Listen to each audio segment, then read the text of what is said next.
Hello and welcome to First Impressions. This is a show where every week my co-host Dash Hooper and I evaluate an album we've never heard before. And after playing it, we take notes and rate it in a variety of categories and let you know our thoughts. And tonight, we are once again looking at something brand new. We're going to be looking at the 2026 album Frozen Charlotte by Jack White. So Dash, how you doing tonight? I am Capital tonight. Very good.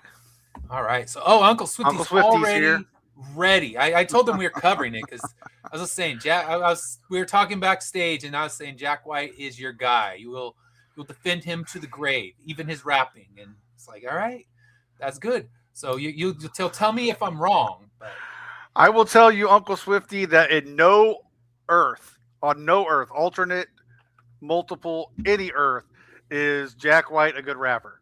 no, it's we were saying he has the clout. He can hire a good rapper and play behind him. But yeah, I mean Jack White has been at it for a while, and we'll talk about his history right now. I found most of my information. There's a good podcast. Bandsplain's kind of my go-to podcast. If they did an episode on the artist, you'll get everything you need and then some.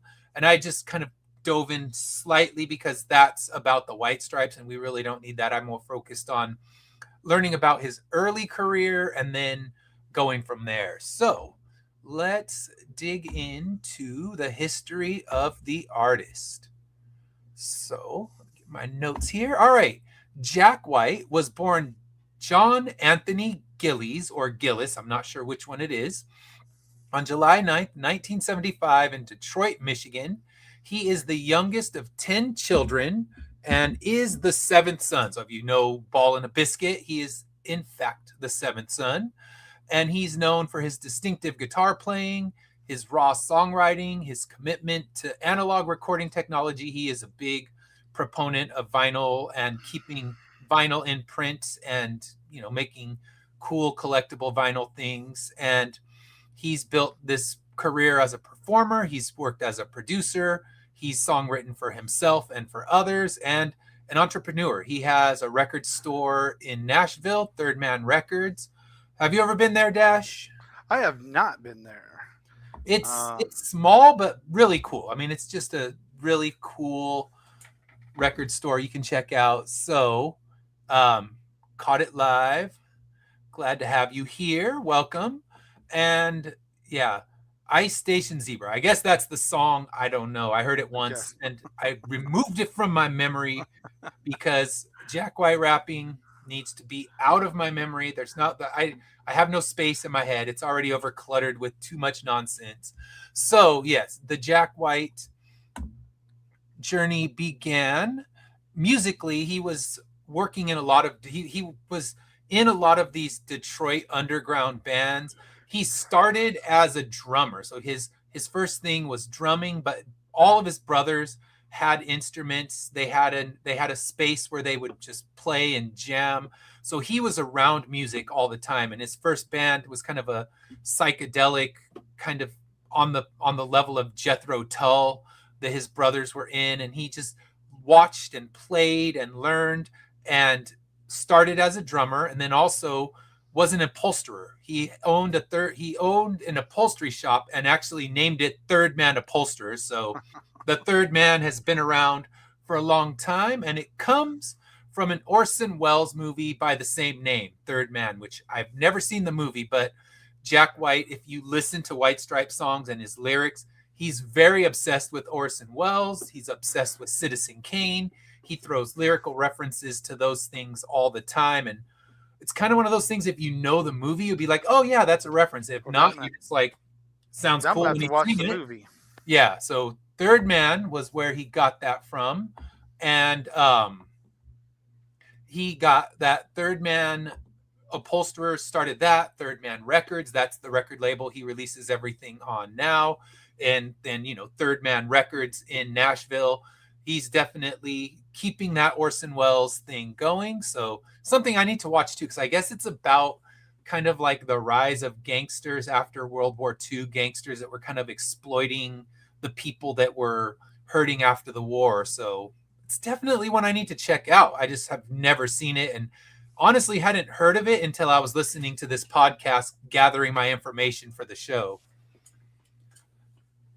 So he met Meg White when he was performing spoken word poetry. So he was working at he was in bands, but he was also a poet. So he was doing this spoken word poetry, and Meg White was an employee at one of these coffee shops, and they started dating and married in 1996. They were both 21, and in 1997 he was in other bands, but he wanted to have full control himself. So he decided he didn't want to be, worrying about other bands, other musicians. He wanted to be the one who was in charge. So he created the White Stripes, and he had Meg White on drums, despite the fact she had never played the drums before. So we're talking, she's never played the drums. Jack White started as a drummer, so he started to teach her, but the way he taught her to play the drums was more to just kind of go with the music in a way that never stood out too much. They're very basic drums. I don't know if you listened to a lot of White Stripes stuff. Nope. I know Seven Nation Army. I mean, yeah. But if you listen to her drumming, it's very simplistic, but it works for the music. I mean, he's not bringing in these crazy, she's not bringing in crazy fills. She's just thump, thump, thump, just rhythm perfectly. It's not like she's out of rhythm, but from what I gathered listening to these shows, in the earlier shows, she was very messy. But Jack White was so charismatic that they had small record labels already approaching them after their first and second shows. So they had labels approaching them to release 7-inch singles. So they released 2 7-inch singles before they had gotten into an album or anything. So let's see what he's saying. Oh, yes. Yeah, I might have been illegal recording it. You might have heard a snippet from a White Stripes recorded a while back when I opened the show. But yeah, that is I don't remember what he's talking about, so I will take his word for it. I guarantee you I was not intoxicated. I just don't remember that. I was clean-headed as always. But in the end, I have no recollection of that. That will be your memory. But I'm not saying you're wrong. I just don't remember. So they had a minimalistic approach, only guitar and drum and vocals. And this was kind of they wanted to do something in contrast to the music of the late 90s, where he thought it got too polished. And they also did a thing where they would only wear red, white, or black. So he had all of these specific rules. So if you go through the White Stripes catalog, they're not wearing any colors aside from those. Now, after the White Stripes, he didn't get that quite as picky, and that, who knows, it might have been one of Meg's ideas. But if you know one thing about Meg White, she never really does interviews. You don't see her out there promoting anything. She just lets the music speak for itself. And an interesting thing, he took her last name, and you wonder, did he take it because he likes that red, white, and black aesthetic, and he's got now Jack White, or he just didn't, or who knows? But he took her last name, still performs under her last name, and they had that look. They also divorced in 2000, but stayed together for a little bit of time, and they would then at the shows say that they were brother and sister. I mean, if you listen to anything Jack White loves to just create mythology around himself. He said, I was going to go to seminary school and I was going to become a priest, but they wouldn't let me bring my guitar. And I'm thinking, I don't think churches ban music, but he likes to self-mythologize and build these different stories and then never confirm them, never deny them, just be like, you remember in 1998 when you said this? Yeah, I remember. And that's where he leaves it. But he's generally very cantankerous when it comes to interviews. If you watch him in interviews, you can tell he doesn't want to be there. I think that's what's turned me off to him, honestly. But so yeah, he's very much he likes the self-mythologizing. He talks trash. We talked about, when we did our Black Keys episode, the beef between the Black Keys and him. But then he went and produced one of their songs. So I think he produced Tighten Up. So he won a Grammy for producing that song, one of the Grammys that he's won. He's won numerous Grammys, but we'll get to that in just a moment. So the White Stripes received international success when the first album that really kind of put them on the map was White Blood Cells, and that had Fell in Love with a Girl. And then, of course, Elephant had Seven Nation Army, which became the eternal jock jam. You hear it at every sporting event ever. It will always be there. But I mean, it's iconic. It's just part of the lexicon. I don't know if my kids had heard the song, but they knew the opening of it like everyone did. So the band broke up in 2011. Meg just, and it was funny because we actually had tickets, me and Uncle Swifty and a couple of my cousins were going to go and see them. They were playing down in San Diego. And then just out of the blue, Meg White announced that she was not going to tour anymore. She was having extreme anxiety and that she couldn't continue touring. And they just stopped. They just immediately broke up, and that was that. But Jack White, not to be stopped, has released multiple solo projects. So the first one he did was the Raconteurs. That was in 2005, and that was with Brendan Benson, and they have a more collaborative style. I think they have 3 albums, if I'm not mistaken. They're worth listening to. Dead Weather was in 2009. He formed them, and that was like a darker blues hard rock album with the singer from The Kills, and I'm forgetting her name, so apologies. If you're out there in the cyber world and you know her name, drop it in there. But oh man, their live shows were spectacular. I still will fight that maybe besides the White Stripes, they were the best live band that Jack White had, and he was drumming for them, so he went back to the drums. He sang on a couple songs, but they played in darkness and just played little teeny bits of stage lighting and things like that. And just, oh man, I loved those shows. I only saw them a couple times, but they were really, really great shows. So, yeah, he says you need to listen to Elephant in its entirety. The New York Madison Square Garden one. Yeah, I did.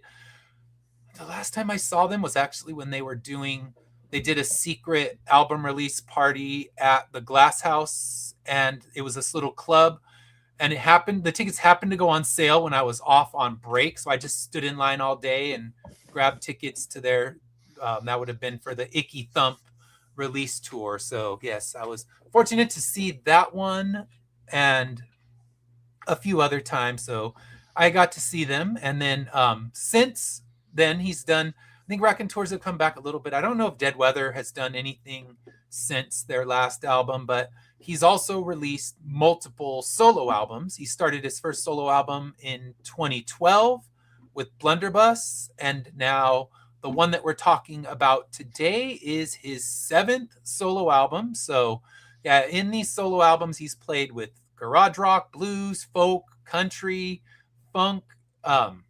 We talked about his foray into rap. But yeah, what's always there through all of these things, regardless of where you discover them, is his guitar playing. I mean, you can say anything you want about any parts of his music, but you can't really disparage his guitar work. That the man is a rock god.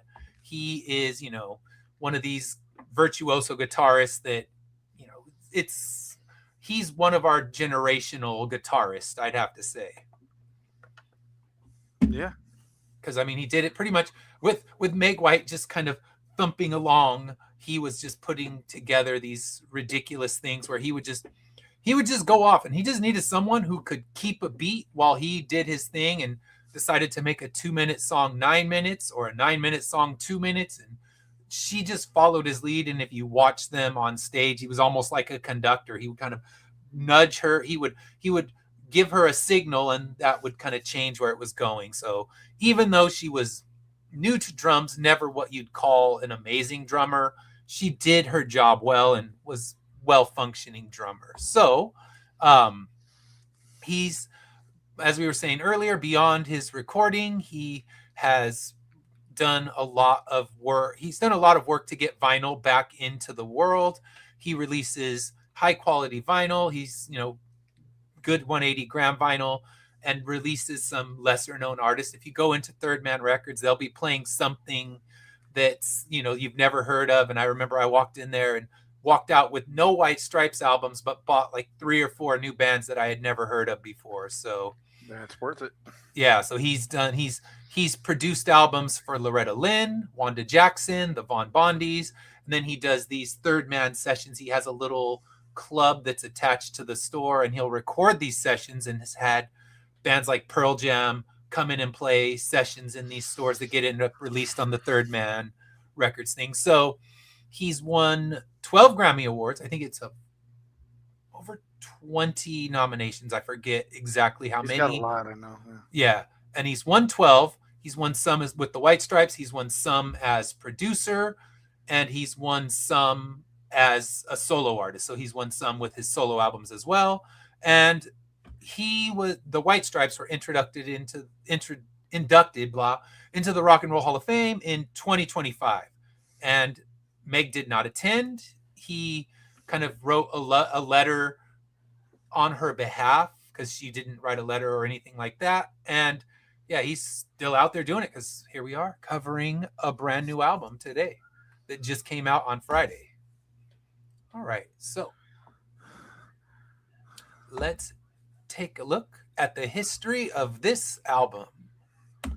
So this is his 7th solo album, and it was released on July 10th. So just 5 days ago, it was released on Third Man Records, and it came 2 years after No Name, which I think that's my favorite of his solo album. So definitely something to listen to if you haven't. I think when we did our year-end, our best of the year in 2024, it was on that list. So yeah, you had that one on there.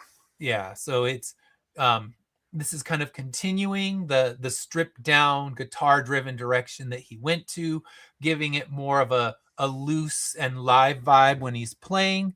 And it was very, there wasn't a lot of advanced promotion. He just kind of, one day on his website, it was available as a pre-order, and then another day or two later, it was announced for a July release.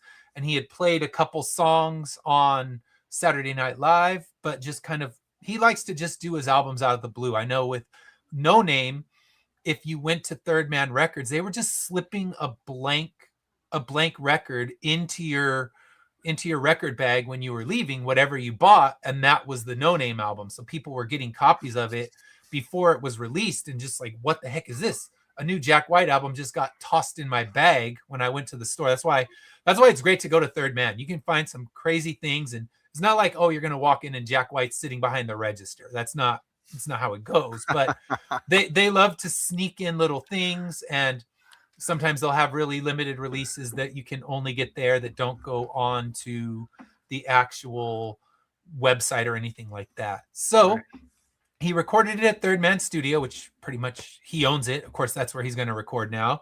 And it's with his longtime touring band. So it's Patrick Keeler on drums, Dominic Davis on bass, and Bobby Emmett on the Hammond keyboards. And they didn't want to do a lot of overdubs. They tried to do a lot of live performances recorded on analog equipment so that it would have that raw, energetic feel.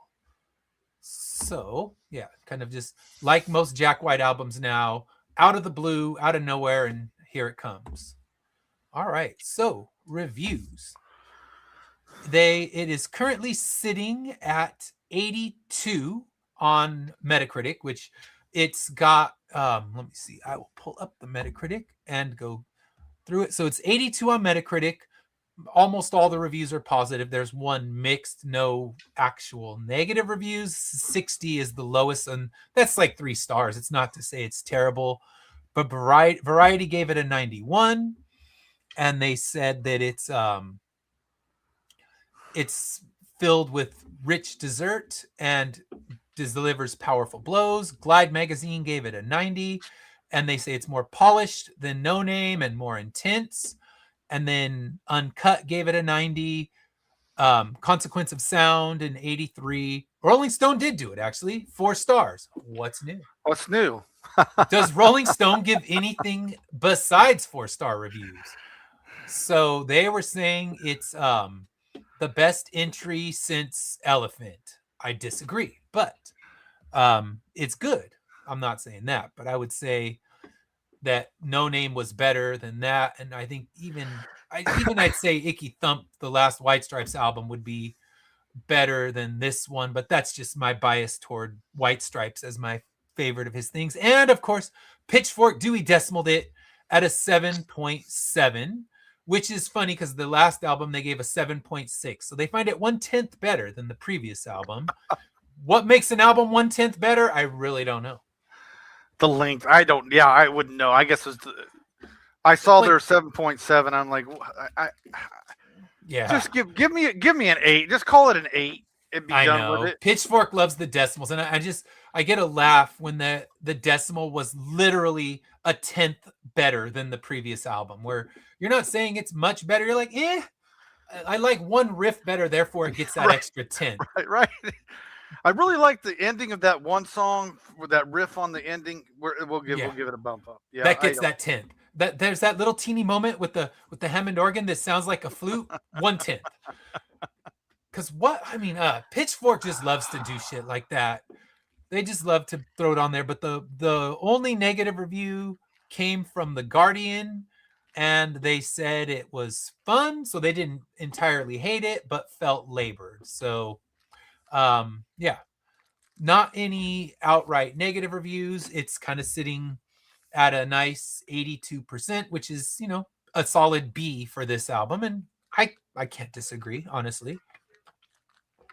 It's not his best, but it's definitely an album you can listen to and enjoy.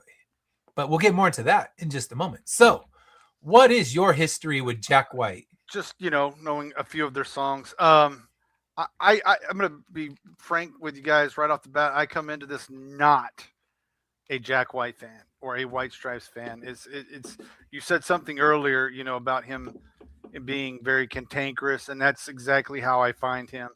And whether it's part of his thing, it just rubbed me the wrong way. Mm-hmm. That being said, I've heard his music and things like that. He's very hard not to know who he is. Yeah. So it's not that I don't have a history. It's just I don't listen to them. Honestly, it's just not they've never just been one of those bands I was like, nah, now pass. Yeah. And if you've gone to a sporting event in the last 15 years, one of their songs. It is graduated straight into jock jam. It's one of those eternal jock jams. Our kids will be hearing that played at sporting events. He goes down in history with Ozzy and Journey and AC/DC. So he's in good company there as far as the jock jams and the sporting events go. So, and I want to reiterate, I don't dislike the music. And I'm not saying this album's not great. I'm just saying I want to be upfront that he's not my favorite. I feel about Jack White the same way I feel about Taylor Swift. I say don't put him in the Morrissey category. No, he's definitely not a Morrissey. No, he may be cantankerous, but at least he's tolerable sometimes. It's one of those things where you think about like, oh, I'd love to meet fill in the blank, and that is not what I would say about Jack White. He doesn't seem like he'd be a fun guy to meet. Maybe if you met him in the right circumstances, but if you were at a show and go try to tell him, oh, I love your music, I could just imagine him giving you a really snarky reply. Snarky look. Yeah, he would give you a snarky look. Much like Mr. Billy Corgan when I met him. He gave me a snarky, jerky reply, and it's like, all right, well, there we go. Well, we know Billy Corgan is in the Morrissey category. Oh yeah, he's not quite as bad as Morrissey. Morrissey stands alone. He's our George Washington on the Mount Rushmore of asshole people. He goes in the top spot of our greatest rock and roll asshole. But all right, let's see. Swifty says Lazaretto and No Name are my favorite solos. I'd have to agree with you. I think that those two are his best. Lazaretto being one of the earliest, and then No Name was just kind of out of nowhere. That one blew me away when I heard it, because after the last one, I was ready to write him off. I'm like, call him an artist who used to be good, but nope, he came back. He put something out worth listening to, so that's good. Even if you don't want to hang with him, that's all right. I don't have to. He wasn't going to hang with me either, so all is good. If we invite him on the show, he's not going to make it. But yeah, I mean, separating the art from the artist, because he hasn't done anything outright terrible. He just, No, he's not a. I don't think seems like a grumpy dude. Yeah, he's definitely. Yeah, he's definitely not a. Yeah, a Morrissey. He's just. We'll just say it. He's not a Morrissey. Yeah, there's only one, and that is Morrissey. And there, there's never been anything where it's been like, oh, Jack White beat a dog. There's never been any of that stuff. So no, it's just.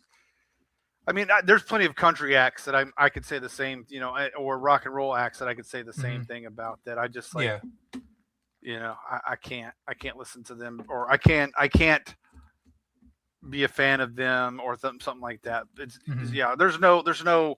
there's no gotcha that I know of, obviously, for Jack White. So. I don't think so. And I mean, and now everybody's always under scrutiny. So if there was a gotcha, then it would not go. It would have already been out. If there wasn't, I think if there was a gotcha, it would blow his career up, and nothing's happened. And if they had something on him, they'd do it. I mean, he's been married multiple times, and none of the wives have come out and saying, "Oh, he was abusive or this or that." So he's not great at monogamy, from what I've heard. And that's a problem with his marriage. It doesn't make him a reviled human being. I wouldn't date the guy if you wouldn't want your daughter to date him, but in the end, he's not hurting anyone besides his own marriage. Boarding House Reach, I think I played it once and never again. Where for a while, his new albums I would immediately buy right away on vinyl, and it came a stretch where I'm like, you know what, I'm gonna play it first, because he's not earned that insta buy category anymore. So he's had a couple clunkers in the mix, but I mean, for someone who's been recording since 1997, it's a strong catalog. Because I'm the hugest Smashing Pumpkins fan there is, but they haven't put out a good album since I was in college. I mean, it's been a long time. Their best is exceptionally good, but since then it's been dud. So the fact that Jack White has anything I'm even talking about at this point in his career is saying something, because even one of my favorite artists hasn't been able to do it for a long time. And I always hope anytime an artist I love puts something out, I'm going to play it, and I'm going to hope. And then 3 or 4 tracks in, if I'm feeling angry, then it's over. I don't think I've made it through most, like, the last 3 or 4 Smashing Pumpkins albums. I've tried. I'm a fan. I'll give them their spin, and like 3 or 4 songs in, like, here we are again. I'm out. And with this one, I was never taking the needle off. Where the Smashing Pumpkins, I haven't bought a vinyl version of their albums for a long, long time, and wouldn't. But with Jack White, I did. I got this one on vinyl, just trusting that it's going to be a 10th better than the last one. All right. So, and then my history, I guess I didn't go through it. I knew White Stripes when Fell in Love with the Girl came out. So I'm not like I can say, oh, I heard them when, before anyone knew them. I wasn't in the earliest adoption when they had the little Lego video on MTV. That's when I took notice. I saw them on that particular tour, and saw them on every tour up until they broke up. And then I also saw them, saw Dead Weather, saw the Raconteurs, have seen Jack White solo a few times. So I mean, I've been a fan for a while. Like I said, separate the art from the artist. He seems like a grumpy dude, but I can still enjoy him, and I've been listening to him for quite some time. All right, so overall thoughts time. What are your overall thoughts on this one? Like I said, he's not going to convert me to a fan, but overall, it was it was a good album. I mean, I'm right there probably in that B range, that B minus range. Opened up really good. I thought that was a really good opening track. It was the God. God and the Broken Ribs. That was a decent opener. I like the bluesy feels of a few of the songs. And then it ended well. So that when I'm looking for an album, as we do these reviews, I think it hits the exact thing that we're looking for. As far as good opening, I think for the most, I had a few skips, I think, and I think it's probably just just I think it was I don't know if he was experimenting or if he was just being eccentric or whatever it was, but they kind of took me out of the album for a little bit. But um, I thought it was for the most part, it was structured right. I think the songs were in the right order for the most part, and I Mhm. really, like I said, opened up good, closed good. So Yeah. I think I'm right there with Metacritic and all them, where Mhm. it's sitting at a B. So really good album. Lyric wise, though, and we'll talk about that here in a minute. I think lyric wise, sometimes we've talked about a couple of albums where they didn't give us a couple of hooks. Like Yeah. I was looking like on a couple of songs, and even some of the one I'm going to talk about where I took the lyrics from. It wasn't really a hook to me, but there was some good lyrics in it. I think that Yeah. was what it was missing, and I Mhm. think if it had some really good chorus hooks and things like that, I think it probably would have been for me in that higher B range, Yeah. closer to an A. But Yeah. again, like you said, separate the art from the artist. It was a good album, I think. Again, I haven't listened to a whole lot of White Stripes or Jack White to say this was. Um, I've listened to him all in order. I know a lot of his songs. Don't get me wrong, Mhm. but Yeah. You can't um, help but know some of those yeah, songs. you can't help but know him. But yeah, it was good. It was. I mean, it's worth sitting down and listening to. So Yeah. and yeah, that's my overall thoughts on it. All right. So what do I have? I said, all right, it's a chugging rock album that dabbles in multiple genres like blues, punk, and psychedelic. It's loaded with powerful riffs while Jack White serves as the wailing snake oil salesman screaming at the flock. And it's got a looser live concert vibe, which is kind of its greatest strength and its biggest weakness, because some of the songs kind of fail to distinguish themselves. Yeah.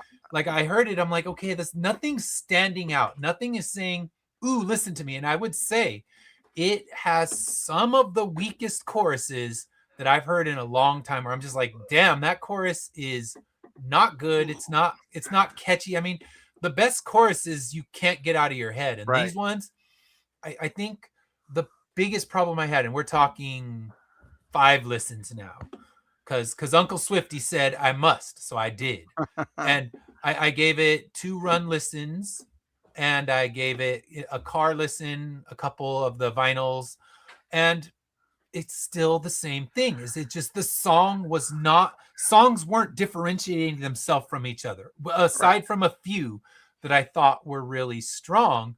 They felt like they kind of were so connected that they didn't have a personality of their Personality. own. Like And we I go think back to that's where I had my biggest criticism with it. let's go back to Maisie Owen, who we just interviewed last week, Mhm. and her songs. They lyric. There's some, like I said, there's some really good songs with really good choruses. Mhm. And I think, and I'm not saying that Jack White was lazy or anything. I don't know. Again, I don't know if he was experimenting or what. So it's hard to say. But you nailed it. Yeah, I mean, it's just like you're like, how do I tell this song from this song, or what gives it some character? Because the chorus is going to give you the character in time. Yeah. And I think that I'm right there with you on it. Good. Yeah. Yeah, and this is why I saved this review until now, because it was I was going through the reviews after I had written my overall thoughts, and the Guardian, the one who gave it a 60, said there's little stylistic variance between songs, and by the time you reach She's in a Frenzy, you start to wonder if the album is simply looped back to the start, and you're listening to the same overdriven guitar solos and sneery punk rap from earlier. So I saw that and I was like, you know what? That about sums it up. And I definitely read that after I had written my overall thoughts. So we're kind of in the same place where it's not that any of them are bad. I mean, you'll be bopping your head along to every single song because they got, I mean, great grooves, great rhythms. They're just kind of moving and they're just, yes, you'll bob on a run. It worked perfectly great. It had a good movement to where I'm running. It's not taking my pace down where, going back to Maisie Owen, that was not a running album.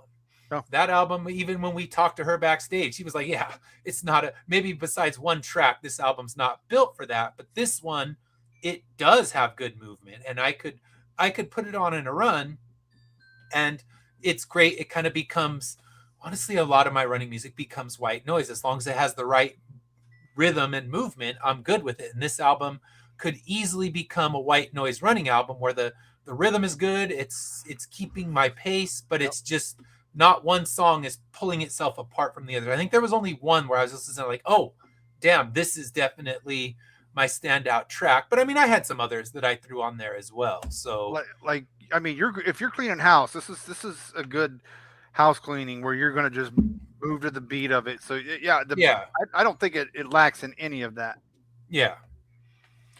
All right. So, what's one of your favorite songs you picked on this one? I joked in backstage before we got on. I said we got our first song about wind, or wind, since "Against the Wind" by Bob Seger. Derico Demonico I thought was really good. Dollar Bill. I don't know why I like it. I probably because of the lyric.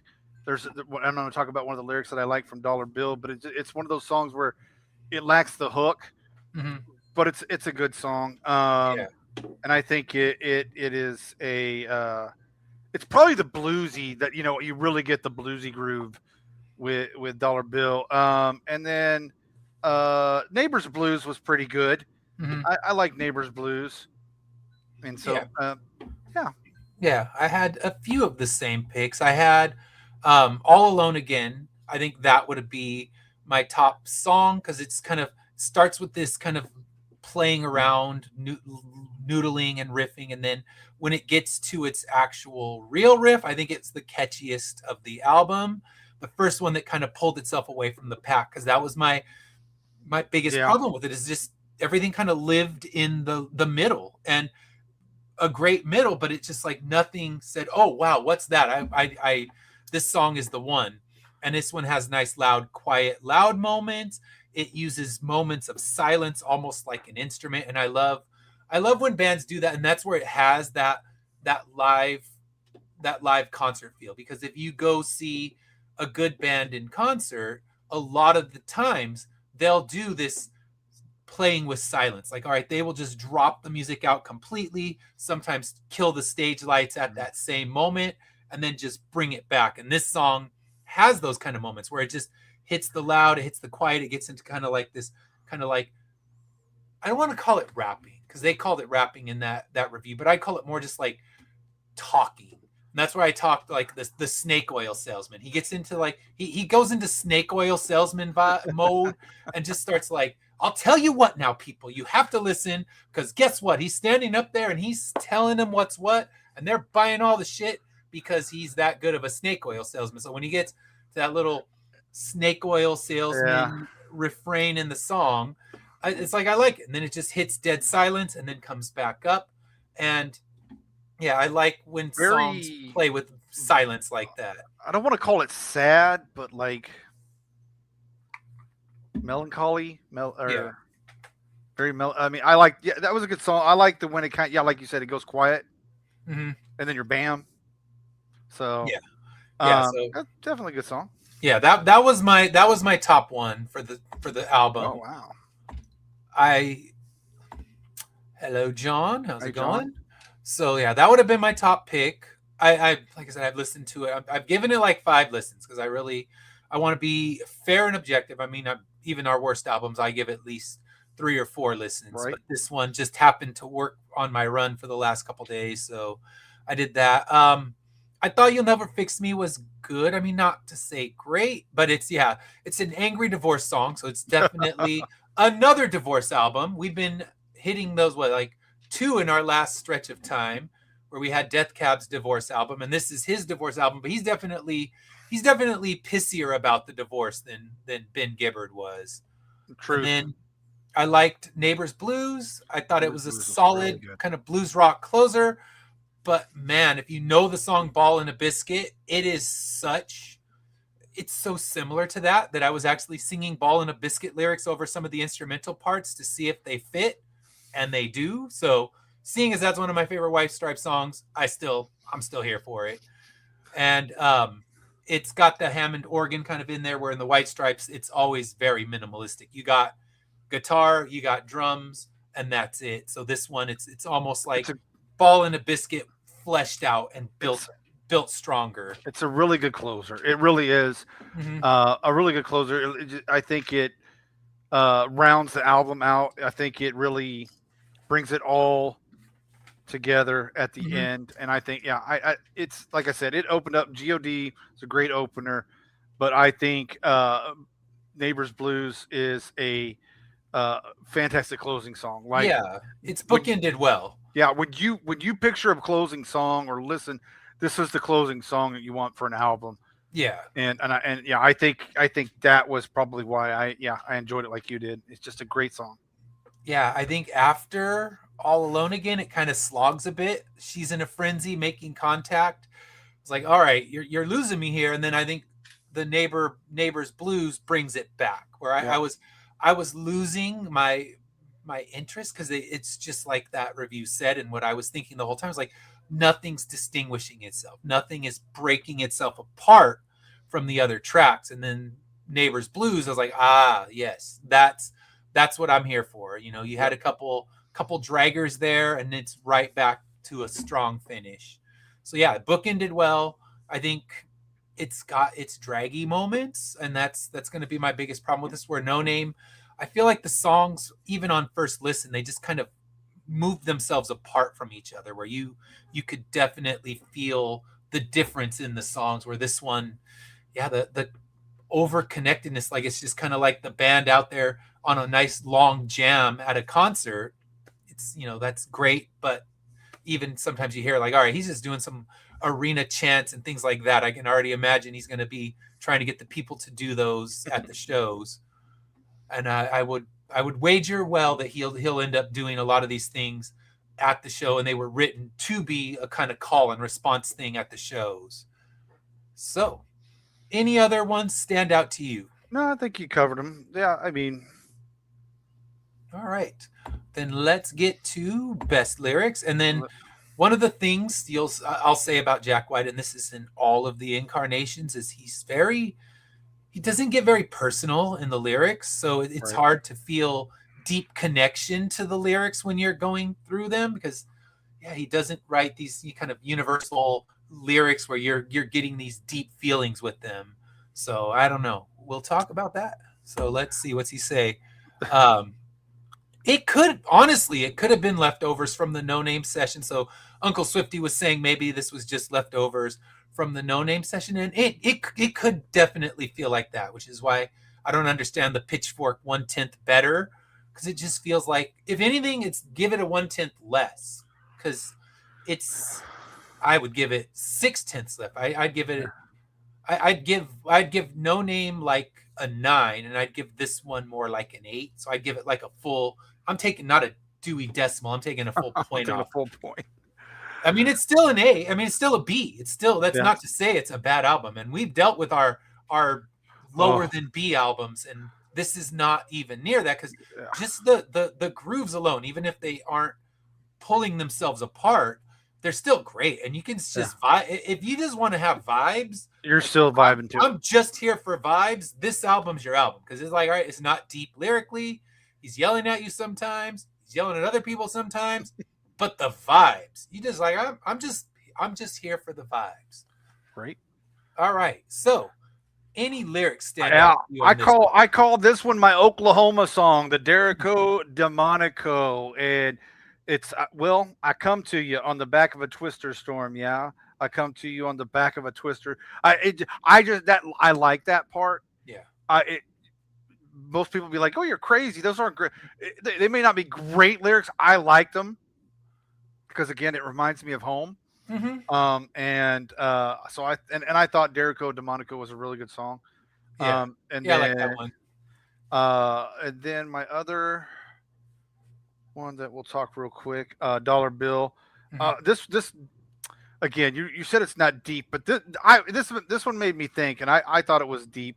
You can't control me unless you owe me, and you don't owe me unless I owe you. And I trust me, I like you said, I've listened to this song or this album now like I think 4 times for me, and every time I've heard those, I'm like, that's gotten me to think.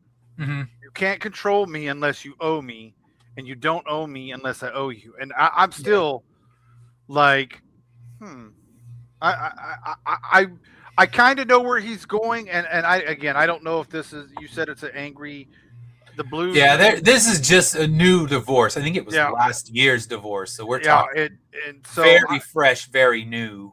so I think this is probably a divorce song in a way, and but I just like that. I think in a way I understand. You can't control me unless you owe me. So you know it I just like it. I can't explain the meaning behind the lyrics because it could be totally opposite of what I'm thinking. But Mhm. I like I said, I feel like this was part of probably something he was going through in the divorce stage, and I'm like, it makes sense. It makes Yeah, sense. yeah. There's definitely some bitter bullets flying right now from this album where it's one of those things we've talked about. If you are going to date slash marry a songwriter and it doesn't go well, you're gonna be the punching bag, Yeah, and guess what, everyone's gonna take the other guy's side. Like, all right, we talked about all the way back when we did the Taylor Swift album. It's like, yeah, you know what, you can say what you want, but you do not want to fuck with that woman because she yes, will make you an album, not just a song. She will destroy you in a full album. And you got to be, you're now Jack White's ex and he's beating up on her. And you know what, she's never going to have her defense, and people are going to think, I don't know, if you know Jack White, you might be like, yeah, maybe she's right. But in right. the end, yeah, you got a lot of bitter animosity going on this album lyrically, and yeah, you can definitely feel that in this one. So any other lyrics on the album? Yeah, get me just a second. I gotta pull it up. There it is. A neighbor's blues again. I think this just close it again. Um, I this it's after that first verse. You come into that second verse. Is hey, got so many problems that my neighbors think they can fix, and I ain't got no problems that my neighbors think they cannot fix. And Mm-hmm. I just yeah, it goes on more, but I'm like yeah, this was probably hearing arguments or Yeah, but I think it's because it's real. yeah, It is a this is a real like we sometimes we listen to country music and it's lost my dog, lost my truck, and sometimes those are don't feel yeah. real. This feels real, like you're probably going through a lot of crap, Mm-hmm. and but I just like hey, got so many problems that my neighbors think they can fix. We live we yes, I just think that's strong, and again, I think to me that's why it makes Neighbors just a fantastic closing song. I Yeah. mean, really, there's I mean, I'm sure you got some from this one as well, but this is one of those songs again where we talk about like I would like to sit down one of these days and just go through line by line because I think you could literally quote this whole entire song as great lyrics. Mm-hmm. But that's the ones that stood out to me. I just like that, and Mm-hmm. for a closing song and to make you feel the realness at the end of the song is Yeah. what I loved about it. So yeah, Mm-hmm. Yeah. loved it. That's my lyrics for today. Cool. Well, I started with, let me see here, All Alone Again. I feel like a magician, but the trick's on me to find a needle in a haystack. Well, it's plenty easy. You just burn down the haystack and then you'll find what you need.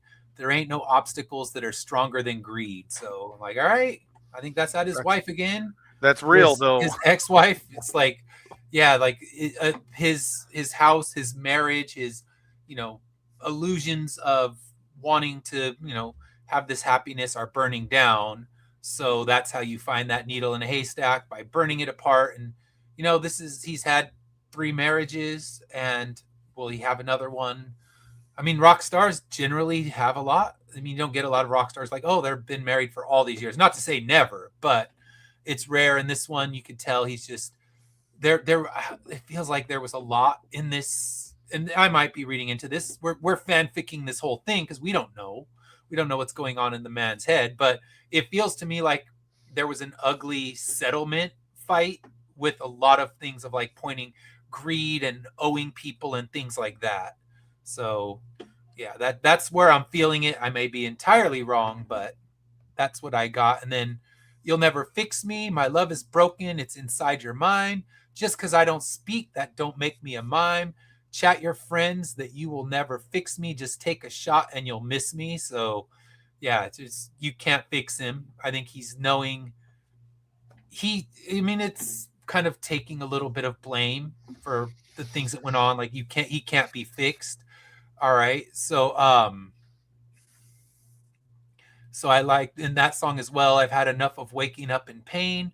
My mind stays open just to catch all the rain. So I'm like, all right, that's a little poetic. In this, I would say, it was a bigger dig to get lyrics. And I shall complain again. Like a guy who's really in tune with making good vinyl albums. You know what makes a good vinyl album? Mr. White. Fucking lyrics, please. I don't have to look on genius.com as I did. You got money. You can do it. There's her name, by the way. Allison okay. Wilder. Allison. That's from the Kills / the Deadweather. Are they together now? Are they together? I think that was his ex-wife. Oh, his next ex-wife. Who knows? He probably did start dating her. Well, I guess it means we'll get one more good Deadweather run. I'll take it. I'll go to another Deadweather tour. Drag Uncle Swifty with me. We'll go together. All right. So yes, that was the name we were looking for earlier. All right. So Uncle Swifty, we put this to you. What are your favorite songs? Any lyrics stand out to you? Let us know, because I'm still going through a few more lyrics. So let us know your favorite songs / favorite lyrics. And anyone out there, it's not confined to Uncle Swifty. All are welcome. Tell us your favorite song. Tell us your favorite lyric. What stood out to you if you've played this album? And if not, give it a listen. It's not a waste of your time. I'll give it that much. And then, I laughed actually at Derrico Demonico. I laughed at this lyric. I got one rule. I don't start nothing that I can't finish. That's true. I don't start nothing that I can't finish. And I wrote in quotation, in parentheses, tell that to his ex-wives. So it's like, yeah, you start some things you can't finish, Mr. White. But yeah, I just laughed when I heard that. It's like, yeah, he just got divorced again. All right. And then, I can't believe what I'm hearing. All I need you, and I need you like a horse needs shoes. So before you choose a man, hear me out. I'm wild and loose. I'm off track, but I need a caboose now for straightening my train out. So he's looking for something. He's not ready to give up on love. That's what we can kind of get from this. He knows he's wild. Like I said, monogamy has never been his strong suit. I think all the wives he's had have talked about cheating, besides Meg White, who doesn't talk about anything ever. She remains elusive, and good for her. She can live her life and disappear and be just fine. But yeah, that's one of the things. Like, so you don't hear a lot. You're not hearing about him being abusive, mentally, verbally, physically. But cheating, yeah, that's in there, and that goes with the rock and roll lifestyle. You got the groupies, you got all that stuff, and a lot of the rock and roll stars are guilty of that one. Most definitely. All right, so I guess we have made it to our last category. Anyone out there listening, if you have favorite songs, favorite lyrics, we're going to hit our last category and we're going to decide, are we skipping anything on this album? So, any skips for you? She's in a Frenzy. People probably like this one. It gives some Kiss vibes to me. Oh, that's when Pitchfork even said that. So they caught it too. Now I actively try to avoid any Kiss songs, so I know you do. Word for that, but I'll take your word for it. And April might hear it and say the same thing. So. And normally, I know Ed doesn't like Kiss. I like Kiss. I like a lot of their songs, but it didn't fit this album for some reason, and that's one of the ones I was talking about. It didn't. I've got some great bluesy stuff, and then glammy sounding. Yeah, and then you get some glam rock, and I was like, on another album, maybe. I don't know. Yeah. On this album, no. And then I'm probably skipping Making Contact. Mm-hmm. Right there, those two in a row, just like, but it closes good, so I'm okay. It comes back because she's into Frenzy and Making Contact were throwing they were throwing me off the album. Like that's two clunkers in a row, and I was almost out. But I mean, our we do this to listen to the full album. So here we go. Uncle Swifty's saying Neighbors and Great Derico and Dollar Bill are the three favorites, and they're all being played live. So I'm sure it's going to be a great show. I mean, I have tickets to the LA one, and if nothing else, you're going to get a good performance when you see Jack White. So yeah, Derico is such. I just probably because it reminds me of home. That's why I loved it. But those are my two skips. Making Contact, She's in a Frenzy. I just felt like on a different album, maybe, but not for this one. Yeah, I can see that if he had played around and like, okay, I'm going to make a glam rock album, and he could. I mean, by this point in his career, he has the right to experiment and goof around. But I think these last two albums were kind of his escape from all of the playing around and experimenting that he did, and kind of almost the return to form album is what people will praise it as. But my first skip is Nobody Knows. It's fine, but it's got this little call response thing that just gets on my nerves.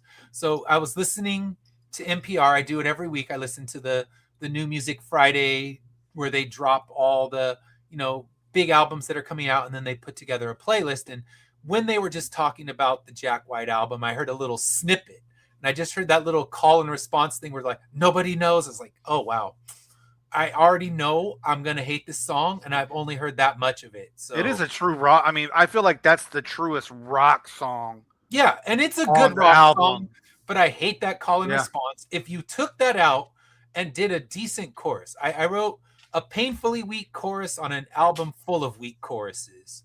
So yeah, I've got right there. I had beef with that song. If you like it, good for you. It is a good rocker. I could still bob my head to it, but when he gets to the Nobody Knows and they're kind of doing it back and forth, I imagine they're going to do it at the concert, and it will annoy me there as well. It was white. It's white noise. Mm-hmm. I mean, we like you said, and yes, I agree. Kiss's first 7 albums were fantastic. But yeah, it's a song that not going to get up to move, but I am not going to pay a whole lot of attention to it. But it is, it truly is like, I feel like it's if you looked up rock song in the dictionary, Nobody Knows would be, because I feel like that's the truest form of a rock template. Song. Yeah. It's the template of a true rock song. Yeah, I mean, and it's not to say I dislike the song. I just dislike that little call and response part of it. That part annoys me, and it did from the first time I heard it. Yeah, it takes you out. And it's like, okay, then it gets then he stops it. I'm like, all right, I can get back and I can rock back to this thing. But then, yeah, if he's gonna do a call response in the concert, that'll be my tune out moment where I'm like, all right, my head is in the clouds. I'm thinking of something else. When this song is over, I will return to the concert. So yes. And I don't know, Uncle Swifty, is he playing that one at the shows? I haven't really been looking at the set list because I like to go in as blind as possible. And then afterwards start kind of tracking the set list and look at everything. So my second one was yours as well, and that is Making Contact. And it has created a new category of songs that I hate. And that is any song written by a Gen Xer where they sing about social media. Never. I hate it. There's a song on the new Pussifer album, which is one of Maynard from Tool's side bands. And it's more of a preachy, like, I'll show you why I'm better than you because I don't go on social media songs. And I'm like, ugh, it makes me, that was one of the ones I was at their concert. And when he played it, it's like, I shall tune out this entire show because I actively hate this song. So now I think any song where you start talking about social media and you're an old guy like us, knock that shit off. It's not cool. You're too old to be talking about social media. And I have written that it's a new category of hate for me. So I never want to hear another one. And I'm sure I will, because all of our generation thinks they're better than other generations because you need social media like them kids. So shut up. No more songs like this. It is in my hate category. And I couldn't stand worst chorus of the album there. Like J.P. Morgan or Rockefeller, tell the world they shouldn't care about some. No, you don't rhyme salmonella with Rockefeller. Okay. You're stretching, my man. You're stretching. Yeah, it was. Yeah, okay. Yeah, I'm right. That's exactly why it was on my list of skips. And Yeah, and when the chorus is hmm, feeling content, or feeling content, yeah, making content, like come on, dude, that doesn't rhyme. But yeah, teacher and me is gonna yell at you, Jack White. Fail yeah. that. You fail the rhyming class. Then breaking contact, making conflict. And I know it's a jab at Trump because him and Trump exchange blows on social media all the Oh, time. they are. Yeah, they. I think they have a Twitter or X beef or whatever it is Yeah. for sure. Yeah. Yeah, so they got beef. Trump called him a washed up, nobody, and he was ripping Trump. And I think this song is directly aimed at him. And I mean, you want to be political, go call up Tom Morello. He'll teach you how to write a good political song. This was weak. This was a slap fight between two annoying girls. This is what that song became. Like, all right, is Trump gonna fire back now? Is it gonna become another slap fight? Don't pull each other's hair, you two. Knock that shit off. Well, Right. I feel like if Jack pulls too hard, we're gonna see the toupee Yeah, ripped we're off. gonna see the baldness, and I don't know. Maybe we need that because Trump is of all things he is like a WWE wrestler. So I could imagine them two doing it on pay-per-view. So I would yes. I want to see. There you go. Put a pay per view on of Trump and Jack White doing their they're cutting promos.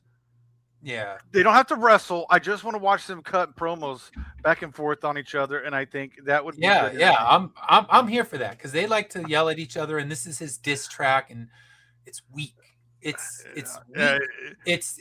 It's slap fighting it was not a and very. hair pulling, and I'm not here for it. If it was a diss track, it was not very good. Jack is all I'm going to say. So weak diss. Not that Trump's tweet back at you was any better, because that's why I said it. It's not a good fight. The gloves aren't on. They're Yeah, just like, no you are. It's like so that kind of fight. And then let's see. He says it's a fair review, and Dash, not Dak, but that's okay. Needs to listen to more Jack White, not the Johnny Cash. Hey, no, Dash has opened his mind. This show has us both expanding our horizons. So yeah, I Dash, love lots of stuff. yeah, Dash has lots of good musical stuff, lots of bad musical stuff too. But I do. that is all subjective. Well, when we say bad, it's because it came on this show, and we now know it's bad for a reason. When I pick Yeah, I it. mean, I guess they weren't. You didn't pick it because you liked it. You picked it because you thought it might be good, Yeah, or it yeah, had an important historical impact or something. yeah, it had an It's not impact. to say Or that's your music, but yeah, it's your pick, and I shall hold it against you. I, And I mean, I, I'm gonna eventually pick a clunker. I don't know if I'll pick a clunker on the level of that album, but you never know. and believe it or not, I have been pretty. Or this might be the first time in a while that I've and I'm not saying I'm being negative on this album. Maybe Jack White, No. but this is the first time I think I haven't been like, yeah, I like. No, it was a good album. I It think really our is. last few. I think Modest Mouse we had some criticism Yeah, of. Modest Mouse was We our we last criticism. we liked some, but there was some that I mean, we had a couple no skips where we had a good stretch of no Yeah. skips, and this one is yeah, we'll keep that, but yeah, no new wars. I just saw that. Yeah, Okay, that's it happens. good. I like promises. That's what I say. Call up Tom Morello. He's not busy. Zach De La Rocha can't commit to doing a tour or anything else. So call Tom Morello, write a true proper diss track, and I'm here for that yet. And Sean, you saying you haven't heard this new one?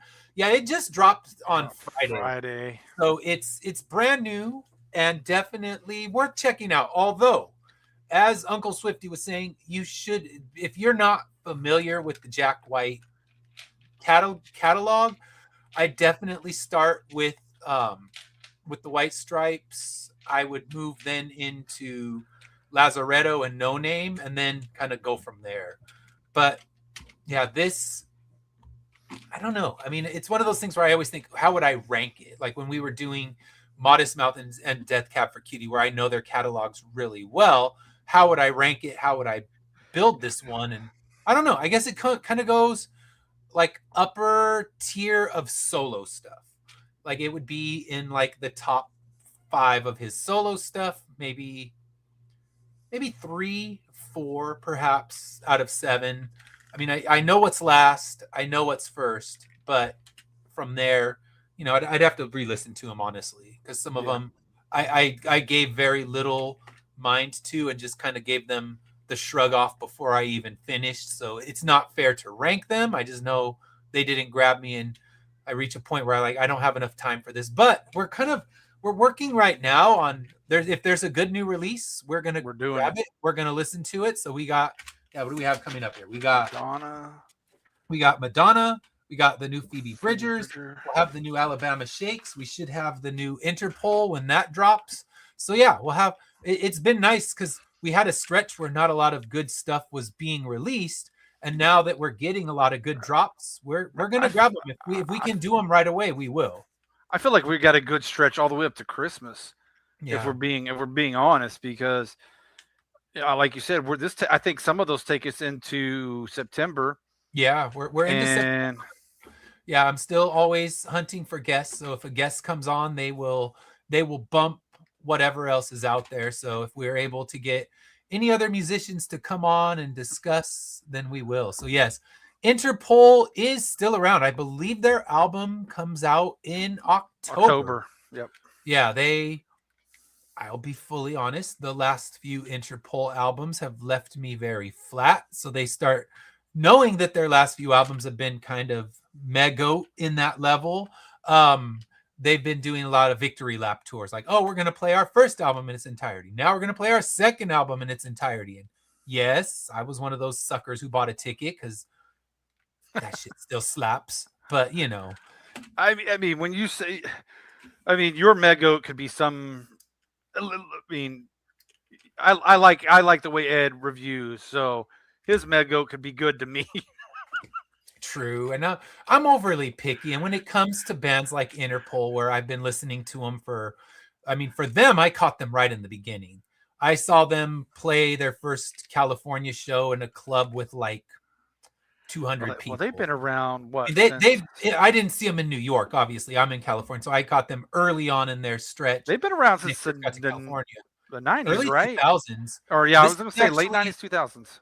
Yeah, this is actually White Stripes, Interpol, the Strokes, LCD Sound System. They were all kind of in that same bubble of blowing up in the earliest 2000s. Like early 2000s, all of these bands got huge, and it was kind of sleazecore, they called it. So I've been sleazecore, and it was more just kind of garage rock. And garage rock had this big renaissance in the 2000s, led by White Stripes and the Strokes, which people were saying in that period of time, like, oh, White Stripes and the Strokes are, the Beatles and the Stones of this era. So it's a douchey fucking hipster thing to say, but they were big and they were important. I mean, it's hipster nonsense, because it's short-sighted where people don't know true history of rock and roll. So they'll just be like, ooh, these are two big bands. This is the new Beatles and the Stones. And chills. Don't say that kind of shit. There will never be another Beatles and another Stones. Yeah. Uncle Swifty, I have been trying to get him to do some cross Canadian ragweed. So what is cross Canadian ragweed? They're red dirt country. They're a bunch. All right. Well, we will. If you tune in, you must tune in like today. Then we will get it on our list. But as Dash had just mentioned, we're getting pretty filled up until October. So we are pretty loaded up with new releases. So we're going to stick with those for now and bump our poor album again. So Poor Rites of Spring. Poor Rites of Spring. We'll probably get to it in the spring. They will get covered because I bought it, and I even created the thumbnail for it. So yes, Rites of Spring will happen eventually. In spring. Because in spring we will get to it. But it is already like I said, we're ready to go. Rites of Spring. They have had their thumbnails created. We're ready to go. So yeah, early 2000s was fun. Post grunge. I loved the early 2000s. That's when I was really huge into like I guess that would be like second and third wave emo, everything that kind of hit before My Chemical Romance. So yeah, good stuff. And thank you, Uncle Swifty. We Thank you, appreciate Uncle that. Swifty. So yeah, I agree. I loved that post grunge music, and especially like we did one of the albums that came out in 2000, Bear versus Shark. Bear versus Shark. That was my vibe. I mean, that was my scene. I love the post-hardcore scene with them at the drive-in Thursday. And yeah, when we were talking with Bear versus Shark on one of our earliest interviews, they were as nostalgic for this scene as I was. They loved those shows, and those are where I spent so much time, because the beauty of those shows was they were dirt cheap. I mean, everybody's, fucking Eagles are charging $100 a ticket, and I'm going to see a band for $10, and they're blowing the roof off the place instead of nostalgia touring the way through. But nostalgia sells. Amanda is right. Yeah, Amanda said nostalgia sells. That's why you get these rehash tours. Like, oh, it's a fill in the blank anniversary. Oh, it's the 14th anniversary. Let's play the show and let's play the album in its entirety, because you play your new material, you're going to be playing smaller rooms. You play one of these big nostalgia tours, and now here you are playing an arena. So, I mean, nostalgia sells, and I've bought the ticket. I mean, I've bought plenty of these nostalgia tour tickets, but I like when you get new stuff. I mean, I guess I'm always here for what you have new to take. Bret Michaels sold out here not too long. I mean, literally sold out the casino, and that's a huge. I mean, Bret Michaels, that's a huge venue at our casino. Okay. So I mean, yeah, she's right. Nostalgia sells, and yeah, and so I mean, and my kids are getting into all the stuff like the 90s stuff, 90s/2000 stuff that I listen to. So it's funny because, yeah, we were playing. I don't know where it came from. Oh, we were watching a Community episode, and they were singing. They were doing a karaoke of Kiss from a Rose. Kiss from a Rose. I was like, that song still slaps. I'm like, that song is so damn good. And that's one of those good song or good soundtrack, bad movie songs. Or that Kiss song, like I'm here for that any day. And then I was telling the kids, like, oh yeah, and it also has this really good Sunny Day Real Estate song, which I don't think anyone in the house had ever heard besides me. And I played it, and they're like, oh damn, that is good. I'm like, yeah. Good soundtrack, bad movie. And they're playing clips from the movie and the Batmobiles climbing the side of the building. I'm like, oh man, you're not selling me on this. And you get like Pinkface, Two-Face. So yes. Well, we've been pretty focused today, and there we go. First tangent. So I mean, we went an hour and 14 minutes without a tangent. We made it. This was the strong showing of tangent-free album reviews. So if you're new to the show, I mean, welcome, and I can't guarantee we'll always give you this, but I'm going to shamelessly self-promote for a minute because I can. You guess you can. But let me make sure that I'm not going to share the screen of my backer report or something like that. So we will talk ever so briefly about Immortal Era 12 and the new trade. So let me get it up so we can see it. And not all my personal information. The graph is finally going up. I took a beating on the first couple days when I lost $500 of pledges in a span of about an hour. It was, I mean, that was not a good day. It's like, that's fetal position day right there.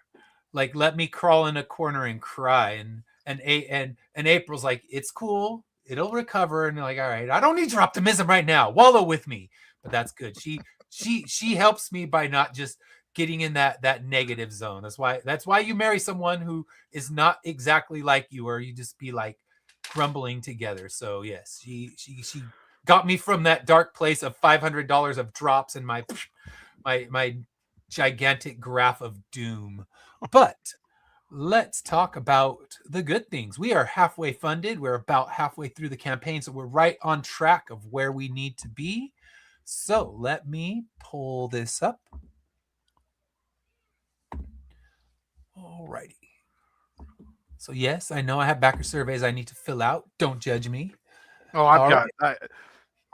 I got tons of them probably. One of them just came today, and that is for Tatsumi, and I'm pumped. I read 1 and 2, love it. I'm ready for more. So Matt and Steph, if you're out there in this cyber world, I don't think Matt's probably much of a Jack White fan, but if they are, I'm looking forward to Tatsumi number 3. I'm pumped for that. But Immortal Era, for those who don't know, it is the story of a world 200 years in the future where every single person has gained immortality, but not an immortality with powers, not an immortality with abilities. They still age, they get sick. There are a few people in this world that have powers and have found a way to manipulate this immortality, and that's why they're at war. There's a side who wants to keep immortality the way it is, and there is a side who wants to bring death back, and that is our heroes. They're on a quest. They're out hunting relics, literal pieces of death, to reassemble death and bring back the natural life cycle and to save humanity by killing them. And this is issue 12, which closes up this particular story arc. So this is our second story arc wrapping up, which is the halfway point of the series. And things are going to be wild from here. But our heroes have made it to the place where where one of the new pieces of death is held, and they're trying to find it, but each one is under attack by a different foe. So we're going to find out, will they survive? Will they be left in one piece? Because you could survive this world and still be stuck as a head. So it's not like survival is automatically grounds for celebration. So will they survive, and what will happen to the world if they succeed in this quest? So that's what will be answered in this issue. Bigger, we unveil a couple big reveals as each end of the story arc does, counting down to our halfway point. So let me jump past the story so far because that summarizes every single one. So what we have are 3 different covers. We have the Fish Lee cover, which is our main cover, and I'm going to zoom that in. A walking explosion cover, because nothing looks cooler than slow-mo walking in explosions. It's cliche, but it's cliche because it's so damn good. It's like using Don't Fear the Reaper in a horror movie. It's cliche because it always works. It works. All right, holofoil cover. That is going to look so good in the actual foil. And then this is our short print cover, which is a sister cover to Corruptor number 2's short print cover. And I call it short print. I know it's a baseball card term, so forgive me. But since I grew up as a baseball card collector, then I call it that. So nobody likes Jack White. Well, Pops, I know what your musical taste is. And we should take down the skip this one banner. He's right. So yes, don't skip this Kickstarter. That's a bad look for the Kickstarter. So don't skip this one. We'll go. I have my promotion banner somewhere. So thank you, Pops. Even if you don't like Jack White, that's fine. Because, yeah, I mean, you like him or you don't, but you cannot, like I said earlier, you cannot deny his prowess on guitar. He is a true guitar god. He is, our level of, Hendrix. I mean, nobody's Hendrix, but he's, our Jimmy Page, our person on that level. So yeah, he's great. So here is the Fish Lee cover, much bigger, so you can see it. The colors pop. I had almost used this one as the foil, but decided against it when I got this one colored, because this thing is just gonna pop in the foil. The lines right here are gonna be just spectacular in that foil. And this is our short print. And I got to put up the Corruptor cover so people can see what it looks like. But it's not just issue 12. We have 2 trades available. We have the hardcover trade. And if you got Volume 1's hardcover, it came out beautifully. It's going to be by the same printer. So I'm going to be using, it'll have the silk bookmark. It'll be on the highest grade paper with the high gloss. Like, I'm not cutting corners. The hardcover is expensive, but it's expensive because it's costing me a lot. I'm not making very much money on the hardcover, but for the collectors who like hardcovers, I want them to be able to have that. And for those who just want the story, we have the soft cover. It's cheaper than buying the individual issues, and it will have 7 through 12 collected, as well as our story from Tales from the Collective Initiative, which anyone will get that in the hardcover and the soft cover because that introduces a major player for story arc number 3. So definitely check that out. Here's the hardcover, or here's the soft cover in a lot larger form, and here is what will be the hardcover. And then besides that, you can get Cthulhu Invades Fairy Tales Volume 1, and actually I need to add a graphic for that because we have Volume 2. It has been shipped by Travis, who is in charge of all the fulfillment, and he said definitely use it in this campaign. So Volume 2, I have it in hardcover and I have it in softcover. So if you didn't get a chance to back that when it came out, hit that one up. You will not regret it. It has some great stories in it. I haven't read them all myself. The ones I've read, I love, but now I'll get my opportunity to read the whole thing. So I'm excited about that. We have some pins. We have some graded. And if you are a big CGC collector, we have a 9.9 available of the Floaters black and white variant. And if you know how hard it is to pull a 9.9 at CGC, you know that's one to grab. Even if you just collect high grade comics, it's worth getting. And then we have a new t-shirt available with the cover from that one's nice. I didn't see that one. Yeah, so we have the Volume 2 trade t-shirt, which came out beautifully. Lori Calcaterra helped me make the shirt. And then some water bottles, the chibi stickers. We have the team. I will go down to our collaboration though, because you don't want to miss that. The collaboration is with Lori and Path of the Pale Rider. So if you back my book and you back Path of the Pale Rider in physical form, you will get this metal card with these two covers on it. The last metal card was beautiful. Yeah, I imagine this one to be the same. So as the meme says, you need to back Immortal Era 12, and the cat tells them back Immortal 12 and Path of the Pale Rider trade paperback for extra rewards. So that is my campaign. I'm going to put the link into the chat right now. So, Elf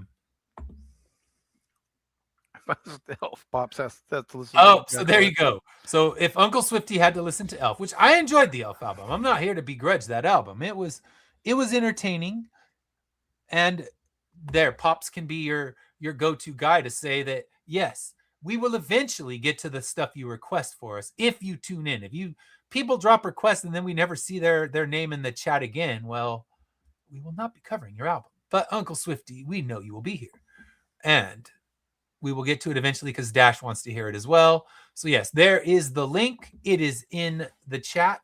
It will also be in the actual YouTube video when we finish this up. So head over there.